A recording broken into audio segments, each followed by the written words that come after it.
सूर्यकोटिसमप्रभा निर्विघ्नं कुरु मे देव सर्वकार्येषु सर्वदा।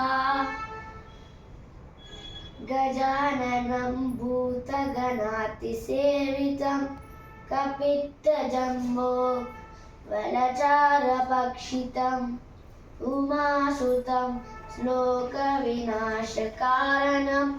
नमामि विघ्नेश्वर पादपङ्कजं। गोकुलबाला गोपाल गोवर्धनधर यदुबाला गोपस्त्रीजन मानसचोर गोपकुमार श्रीगोविन्द। कंसविमर्दन कालियनर्दन कमनीयानन गोविन्द। मोहन मुरली नाद विनोद राधालोल श्रीगोविन्द।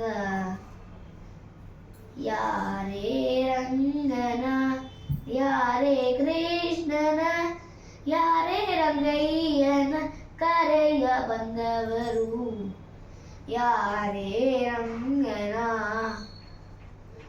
ವೇಣು ವಿನೋದನ ಪ್ರಾಣ ಪ್ರಿಯನ ವೇಣು ವಿನೋದನ ಪ್ರಾಣ ಪ್ರಿಯನ ಜಾನೆಯರ ರಸನ ಕರೆಯ ಬಂದವರು ಯಾರೇ ರಂಗನ ಕರಿರಾಜವರದನ ಪರಮ ಪುರುಷನ ಕರಿರಾಜವರದನ ಪರಮ ಪುರುಷನ ಪುರಂದರ ವಿಠಲನ ಕರೆಯ ಬಂದವರು ಯಾರೇ ರಂಗನ ಯಾರೇ ಕೃಷ್ಣನ ಯಾರೇ ರಂಗಯ್ಯನ ಕರೆಯ ಬಂದವರು ಯಾರೇ ರಂಗನ।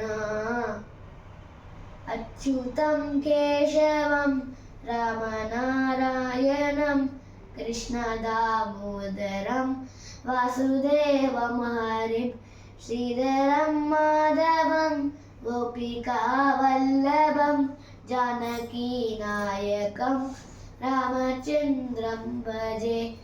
अच्युतं केशवं सत्यभामाधवं माधवं श्रीधरं राधिकाराधितं इन्दिरामन्दिरं चेतसा सुन्दरं देवकीनन्दनं नन्दजं सन्ददे विश्वने जिष्णवे शङ्क्रिणे चक्रिणे रुक्मिणी रागिणे जानकी जानये वल्लभी वल्लभाय चितायात्मने कंसविध्वंसिने वंसिते ते नमः।